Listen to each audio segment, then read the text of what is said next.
Some people think a private road becomes public just because they've been abusing it long enough. They learned how wrong that idea was the exact second my new steel gate swung shut. The electric motor gave off a low mechanical hum that echoed across the morning air before the locking pins slid into place with a clean metallic click. 23 SUVs stopped one after another in a line that stretched farther than I could see from my porch. Tires crunched against loose limestone gravel that I had paid for, maintained, and replaced with my own money for nearly 8 years.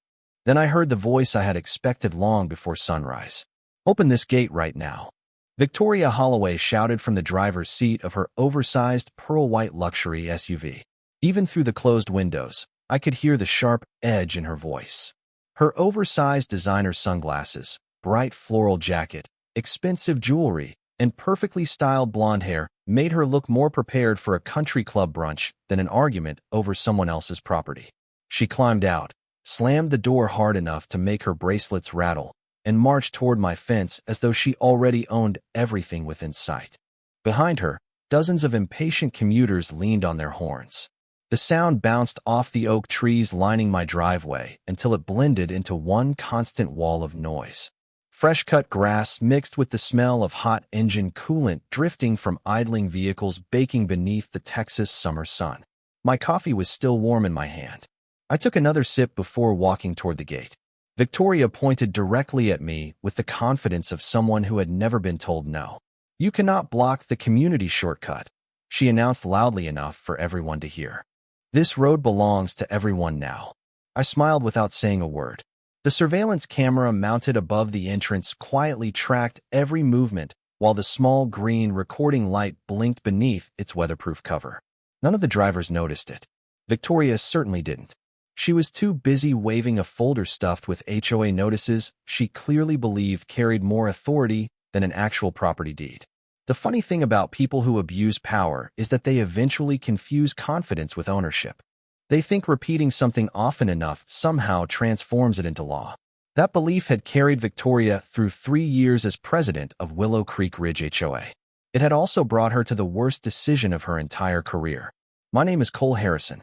I'm 46 years old, born and raised in Central Texas, and I spent nearly 20 years designing roads, bridges, and drainage systems before selling my engineering company.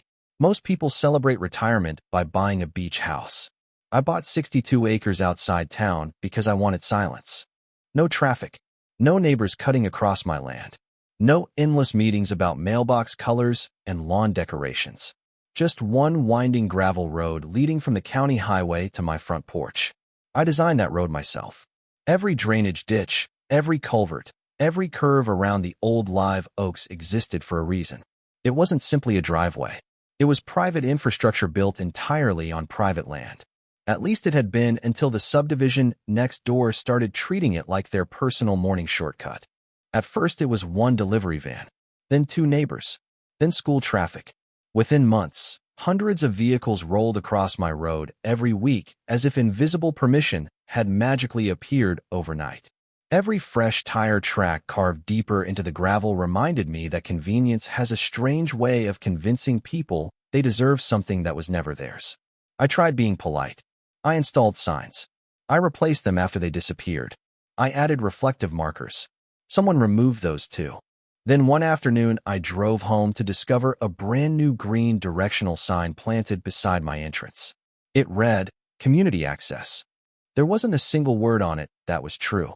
Standing behind the locked gate that morning, listening to frustrated engines idle and horns echo through the valley, I realized something almost comforting.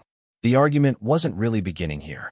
It had started months earlier with one missing sign, one unlocked chain, one arrogant assumption, and one HOA president who believed patience looked exactly like weakness. When I bought the property, people thought I had lost my mind. 62 acres of rolling Texas pasture, a weathered farmhouse built in the late 1970s, and a gravel road that looked more suited for cattle trucks than luxury vehicles. That was exactly what I wanted.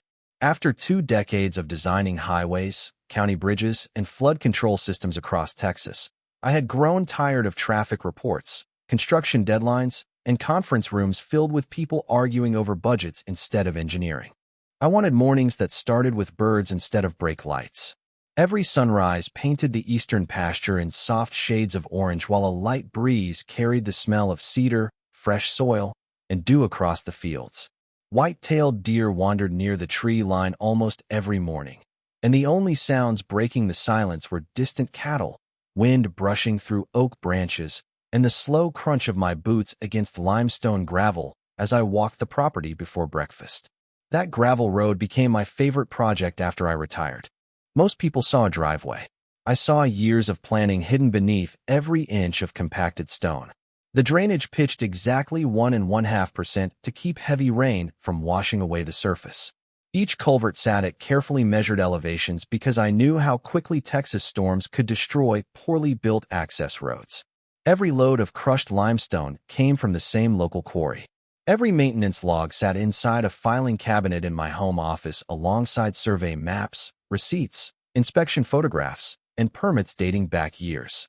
I believed in documenting everything because engineering had taught me one lesson above all others. Memories fade. Paperwork does not. The realtor who sold me the land had explained that the neighboring subdivision was still under construction several years earlier. At the time, only a handful of homes existed beyond the tree line. Families waved politely whenever we crossed paths. Delivery drivers occasionally turned around in my driveway by mistake and always apologized before leaving. Nobody acted entitled. Nobody assumed my road belonged to them. Then the subdivision expanded. New streets appeared almost every month. Hundreds of new families moved in, and with them came shortcuts, online navigation apps, and people searching for the fastest route instead of the correct one. It started so gradually that I almost ignored it. One pickup truck drove through on Monday morning. 2 sport utility vehicles appeared the following week. Soon school traffic filled the road every weekday between 7 and 8 o'clock. Parents hurried to save 3 or 4 minutes during the morning rush, never considering that they were crossing private property. I tried giving everyone the benefit of the doubt. I installed larger signs that clearly read private road. Someone removed one within days. I replaced it with a heavier steel version anchored in concrete. That one disappeared too. Then reflective boundary markers along the shoulder began vanishing one by one. I spent another weekend replacing those. The pattern continued for months. Every solution seemed to invite another problem. Friends asked why I did not simply block the entrance immediately. The answer was simple. I still believed common sense would eventually win. I believed once people realized the road belonged to someone else, they would respect the boundary. Looking back now, that optimism feels almost amusing. The first time I heard the name Victoria Holloway was during a conversation with my elderly neighbor, Frank Collins. Frank had ranched the adjoining property for more than 40 years and seemed to know everyone within 20 miles. He leaned against the fence one afternoon, adjusted his old straw hat, and nodded toward the growing subdivision. "That new HOA president thinks she runs the county," he said with a tired smile. "She keeps talking about connecting neighborhoods and improving community access." At the time, I barely paid attention. Homeowners associations had never interested me because my property was completely outside their jurisdiction. Their rules stopped exactly where my property line began. Or at least that was what every recorded survey, county tax map, and deed clearly showed. I had no idea that someone across the fence had already begun treating those legal boundaries as little more than inconvenient suggestions, and that before long my carefully engineered road would become the centerpiece of her biggest mistake. Victoria Holloway introduced herself exactly the way I imagined someone like her would. She did not knock on my front door because she wanted to meet her new neighbor. She knocked because she wanted to explain how I should use my own property. It happened on a warm Saturday afternoon while I was replacing fresh gravel along the shoulder of my road after a week of heavy rain. The smell of damp limestone mixed with engine oil from my compact tractor as I shut the machine down and wiped the dust from my hands. A pearl-white luxury sport utility vehicle rolled slowly into my driveway, without hesitation before stopping only a few feet away. Victoria stepped out wearing oversized sunglasses, bright designer clothes, expensive jewelry, and shoes that looked better suited for a shopping district than a gravel road. Even before she spoke, she carried herself like someone who expected every conversation to end in her favor. She smiled politely, but it was the kind of smile that never reached her eyes. "You must be Cole," she said. "I am Victoria Holloway." I am the president of Willow Creek Ridge Homeowners Association. She extended her hand. Victoria left that afternoon wearing the same confident smile she had arrived with, but something about our conversation stayed with me. It was not what she said. It was how naturally she spoke about my road, as though ownership were simply an obstacle waiting to be negotiated away. The following Monday, I discovered the first real sign that she intended to turn those words into action. As I drove toward the county highway just after 7 o'clock, the cool morning air drifted through my open truck window, carrying the scent of wet grass and cedar after an overnight shower. Halfway down my driveway, I rounded a curve and immediately tapped my brakes. 3 unfamiliar sport utility vehicles were driving toward my house from the opposite direction. None of them slowed. None of the drivers looked surprised to see me. They simply passed as though they had every right to be there. One driver even lifted 2 fingers from the steering wheel in a casual wave before continuing toward the highway behind me. That evening, I checked the security cameras mounted near the entrance. The footage showed more than 40 vehicles using my road throughout the day. School traffic, delivery vans, landscaping trailers, food delivery drivers, and commuters all followed the same path. Someone had clearly begun telling people this was an approved shortcut. Over the next 2 weeks, the numbers climbed steadily. Dust settled across my front porch almost every afternoon. The constant rumble of tires replaced the quiet evenings I had spent years creating. Even the deer stopped crossing near the entrance because traffic rarely slowed anymore. Then another surprise appeared. One morning, I found bright orange utility paint sprayed beside my road, followed by wooden survey stakes tied with fluorescent ribbon. At first, I assumed the county had scheduled underground utility work nearby. A quick phone call proved otherwise. The county engineer confirmed there were no public projects planned anywhere near my property. Curious, I walked the entire length of the road until I reached the subdivision entrance. There, mounted beside the community bulletin board, stood a freshly installed directional sign.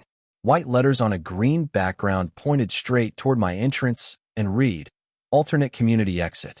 I stared at it for several seconds before taking a photograph.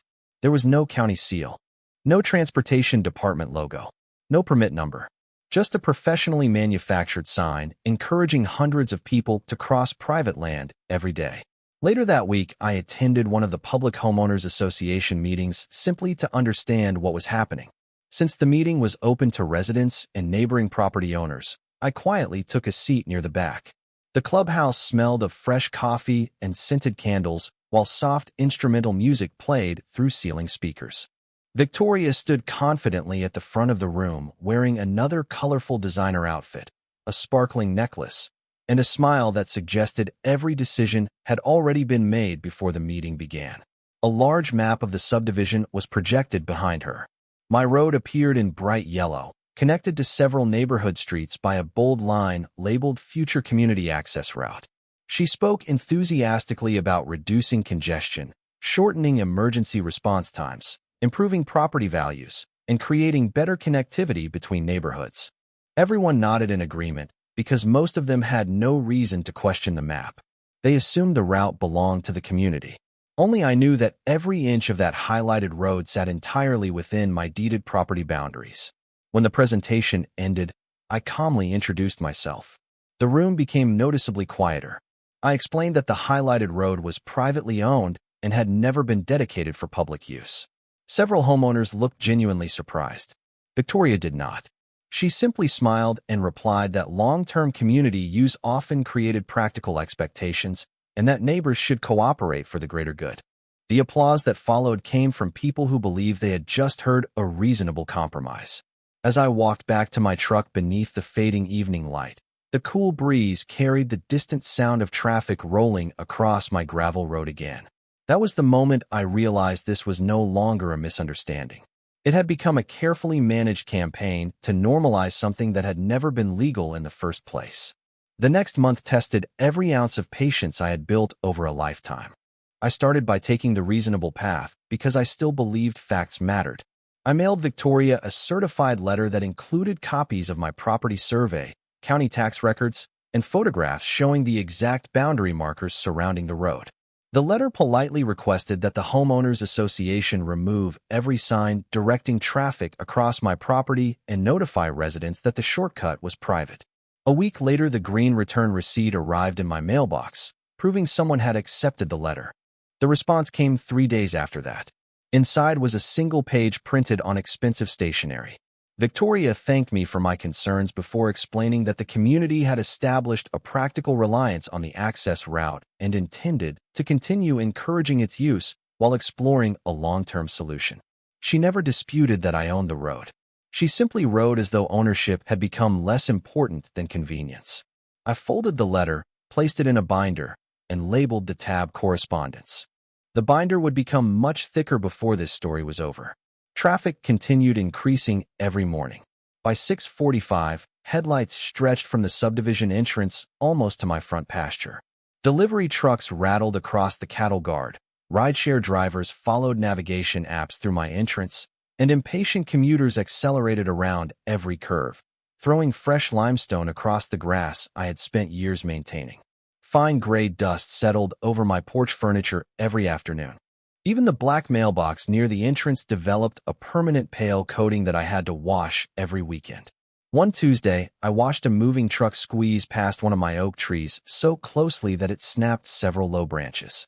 The driver rolled down his window and apologized, insisting the navigation app had directed him through what it called the fastest neighborhood connector. I could not blame him.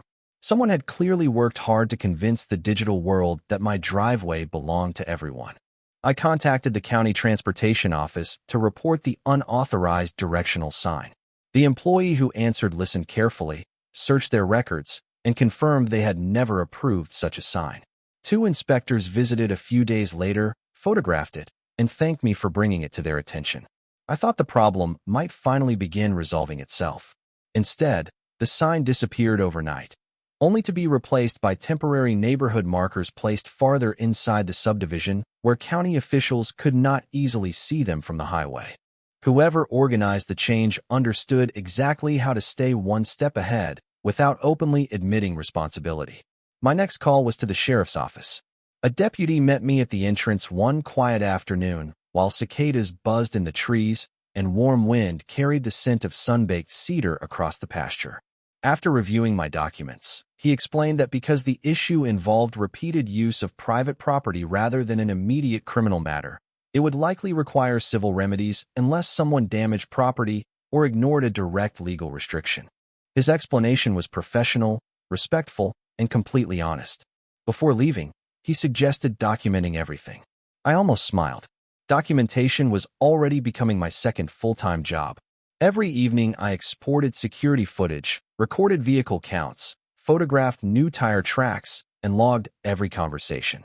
Dates, times, weather conditions, license plate numbers when visible, copies of emails, certified mail receipts, even maintenance costs caused by increased traffic all went into organized folders.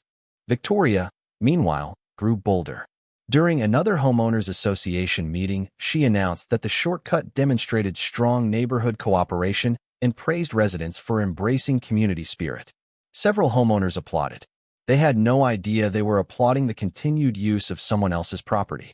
Sitting quietly in the back of the room, I realized something important. Victoria believed constant pressure would eventually wear me down. She expected frustration to make me react emotionally, argue publicly, or accept a compromise simply to restore peace. She mistook silence for surrender. She never noticed that while she was building confidence, I was building evidence, one document, one photograph, and one recorded day at a time. The breakthrough arrived on an ordinary Thursday morning wrapped inside a plain brown envelope that almost ended up beneath a stack of utility bills. The county clerk's office had finished processing the certified copies I requested several weeks earlier, and the heavy paper immediately felt different in my hands. The crisp scent of fresh ink mixed with old archive dust as I spread the documents across my dining room table beneath the same brass reading lamp I had used for years to review engineering plans.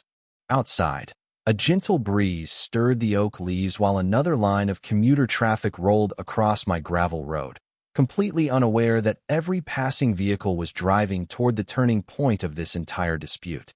I began comparing the original subdivision plat with the property surveys from my purchase. Years of engineering had trained my eyes to notice details most people overlooked. Measurement lines matched perfectly. Boundary bearings aligned exactly. Easement references appeared everywhere they should have appeared. More importantly, they were completely absent where Victoria insisted the community had permanent access. I opened another folder containing county dedication records dating back decades. Public roads required formal acceptance. Utility corridors required recorded easements. Shared access agreements required signatures from every affected owner. I kept reading until late afternoon, flipping page after page while sunlight slowly crossed the hardwood floor. The answer never changed. There was no recorded public dedication. There was no permanent access agreement. There was no transportation easement benefiting the subdivision. My road existed exactly as it had the day I purchased the property.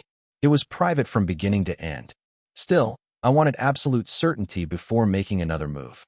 The next morning I met with Daniel Mercer, a licensed land surveyor I had respected since my construction days. His office smelled faintly of blueprint paper, coffee, and cedar shelving. Framed aerial photographs covered the walls, and survey monuments sat in glass display cases like historical artifacts.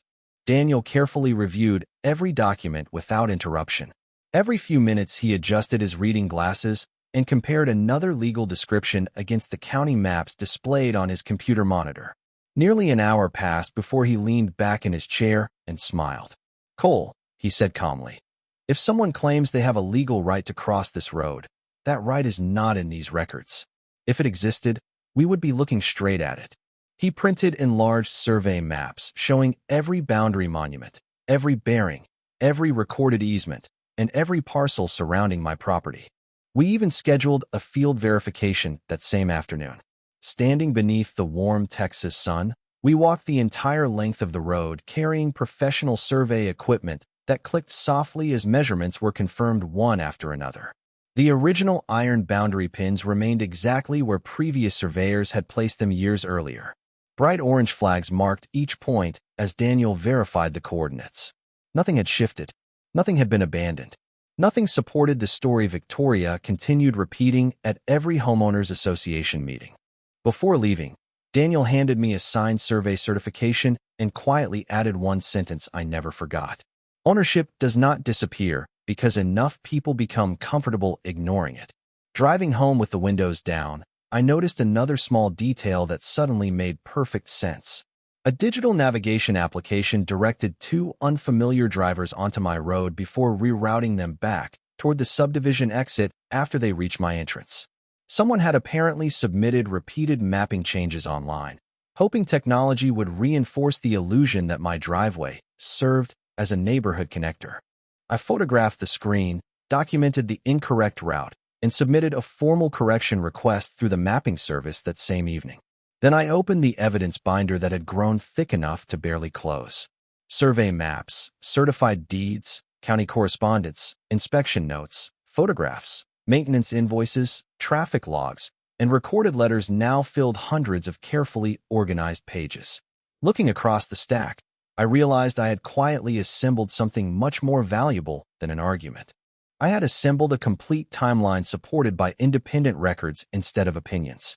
For the first time since Victoria stepped onto my property, I no longer felt like I was reacting to her decisions. I finally understood exactly where every legal boundary stood, and once you know precisely where the line is, building the right solution becomes an engineering problem instead of an emotional one. Once the facts were no longer in doubt, I stopped spending energy trying to convince Victoria she was wrong. People who build their confidence on assumptions rarely change because someone hands them evidence. They change when reality quietly removes every excuse they have been hiding behind. My job was not to win another argument. My job was to finish a project. The following Monday, I drove to the county development office carrying a neatly organized folder that contained my updated survey certification, property deed, drainage plans, photographs, and engineering drawings. The waiting room smelled of fresh coffee and printer toner, while ceiling fans pushed cool air across polished tile floors. 20 years of working alongside county engineers had taught me that preparation earns respect faster than raised voices ever will. The permitting specialist reviewed every page carefully before asking a few routine questions about the entrance improvements I planned to build. I explained that I intended to replace the temporary chain across my private road with a permanent automated steel gate, reinforce the entrance fencing, install reflective warning signs, improve drainage around the access point, and upgrade my existing security camera system. Every improvement would remain entirely inside my property line and comply with local setback requirements. She nodded, entered several notes into her computer, and smiled. Everything appears straightforward, she said. As long as construction stays within your property boundaries, you are free to proceed.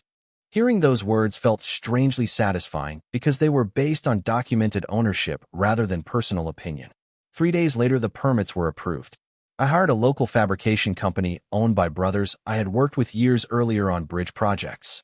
They understood the difference between building something that merely looked impressive and building something that would still function perfectly after years of Texas heat, dust, and heavy rain. The gate itself weighed nearly 1,000 pounds and was constructed from powder-coated structural steel with reinforced hinges designed for commercial use. Instead of decorative scrollwork, I chose clean horizontal lines that matched the practical character of the ranch. Quiet strength always appealed to me more than unnecessary decoration. While the fabrication shop built the gate, I focused on everything surrounding it. I poured new concrete footings for heavier fence posts, replaced aging sections of split-rail fencing with stronger steel panels, refreshed every property marker using the certified survey coordinates, and installed larger reflective signs that clearly stated private road, no public access. I also upgraded my camera system with higher resolution equipment that captured the entrance from multiple angles. Every camera automatically stored footage both locally and through secure cloud backups. If someone questioned what happened, the answer would already be recorded. During construction, I noticed something interesting. Traffic through my road never slowed, even with equipment parked nearby. Drivers simply eased around the work area as though improvements to my entrance somehow belonged to them as well. A few even smiled and waved, apparently assuming I was making their shortcut even nicer. I never corrected them. Instead, I quietly documented the daily traffic counts while the gates slowly took shape inside the fabrication shop.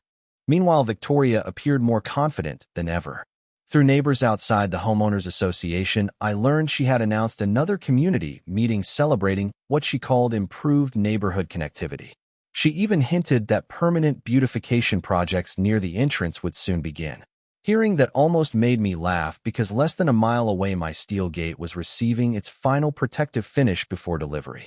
On Friday afternoon, the installation crew arrived with a flatbed trailer carrying the completed structure. Sunlight reflected off the fresh black coating while hydraulic equipment carefully lowered the gate into position. The smell of warm steel, fresh concrete, and cut cedar filled the air as impact drivers hummed steadily beneath the shade of the oak trees. We tested the electric motor repeatedly until every movement was smooth and precise. The locking pins engaged with a firm metallic click that echoed across the pasture each time the gate closed. I stood there listening to that sound longer than I probably should have, because it represented far more than another construction project. It represented every survey, every document, every receipt, every photograph, every quiet afternoon spent choosing preparation over confrontation. Before leaving, the installer handed me 2 remote controls and a ring of polished keys.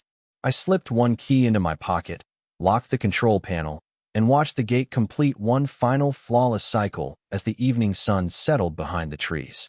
Across the fence, commuter traffic continued flowing through the subdivision exactly as it had for months, completely unaware that by sunrise the route they had come to expect would no longer exist.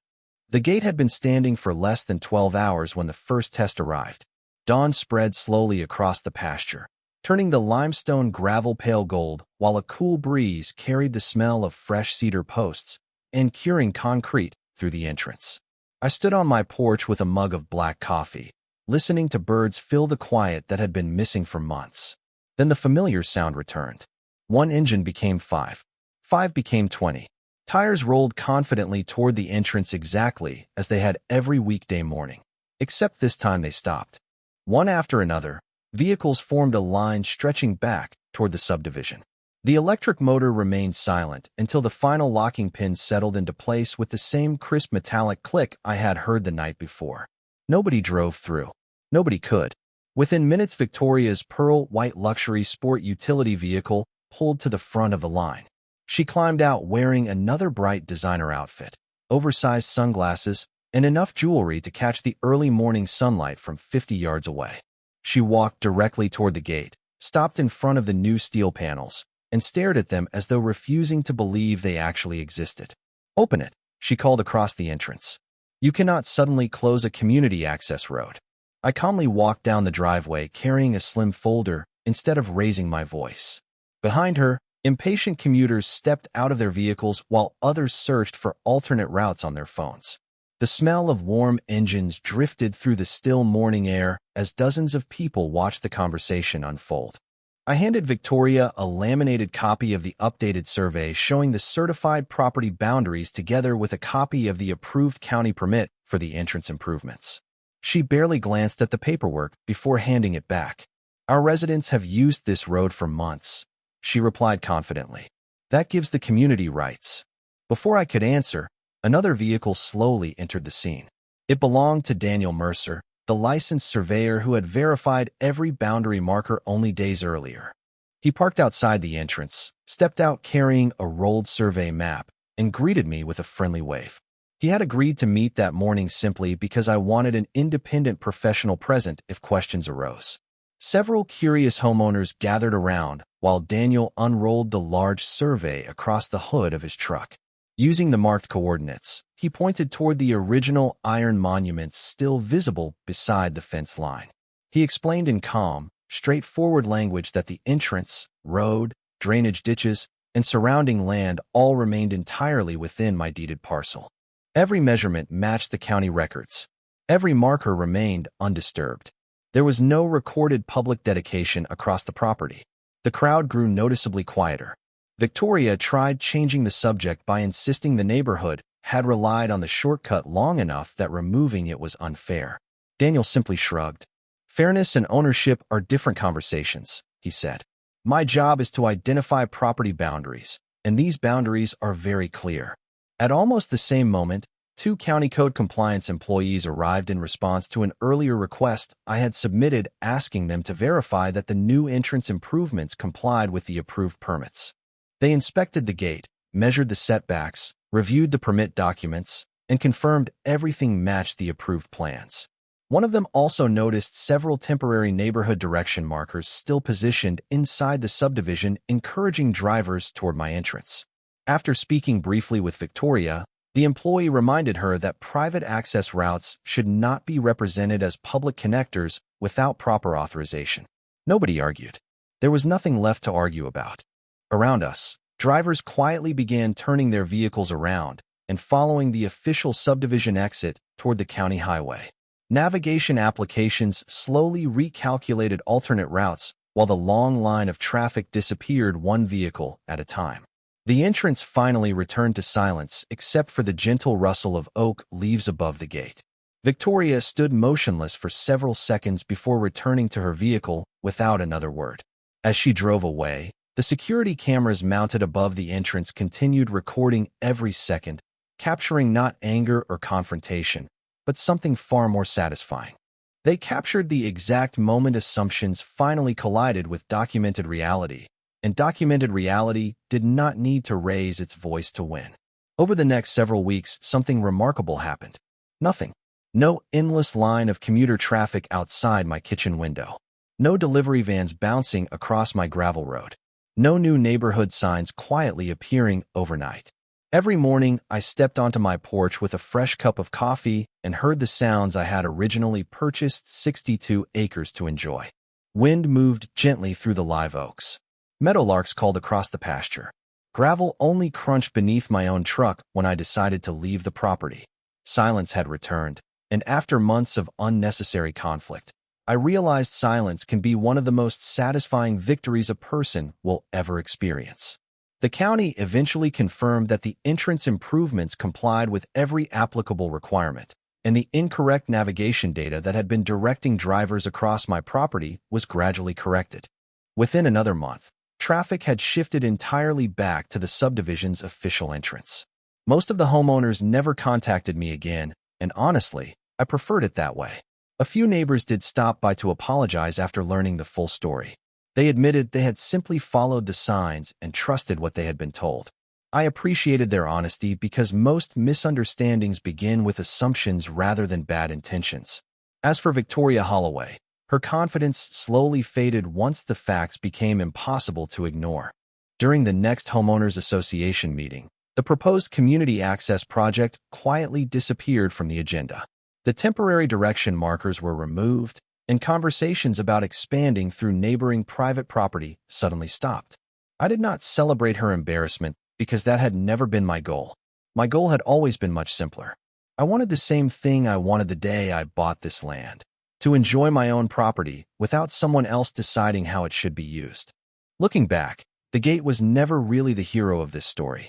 The survey markers were not the hero. The cameras were not the hero. Even the permits and engineering drawings were only tools. The real difference came from patience.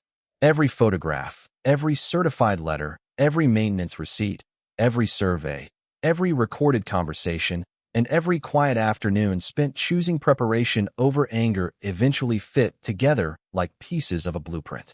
By the time the gate closed for the first time, the outcome had already been built long before anyone heard the motor. That experience reminded me of something I learned years ago while designing public infrastructure. Strong foundations are almost invisible. Most people only notice the finished structure, never the planning underneath it. The same idea applies to standing up for yourself. The loudest person in the room is not always the strongest. Sometimes the strongest person is simply the one who keeps careful records, understands the rules, and refuses to surrender what is rightfully theirs. Every time I unlock that gate today, I still hear the same clean metallic click as the locking pins release. It no longer reminds me of conflict. It reminds me that boundaries exist for a reason, and respecting them is how neighbors remain neighbors instead of becoming opponents. The road still curves through the same oak trees. The limestone still glows golden during sunset.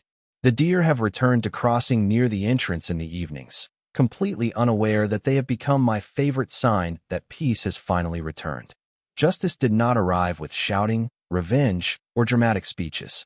It arrived one document, one survey, one permit, and one carefully planned decision at a time. Justice is not loud. It is patient, prepared, and almost impossible to argue with once the truth is standing in plain sight. I would really like to hear your thoughts after following this journey from beginning to end. What do you think was the biggest mistake in this story, and how would you have handled the situation if you had been standing at that gate?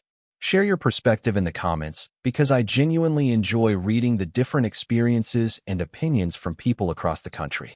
And if stories about standing up for your rights through patience, preparation, and common sense are the kind of stories you enjoy, I hope you will consider subscribing and joining us for the next one. There are always more lessons to learn, and sometimes the quietest victories leave the deepest impression.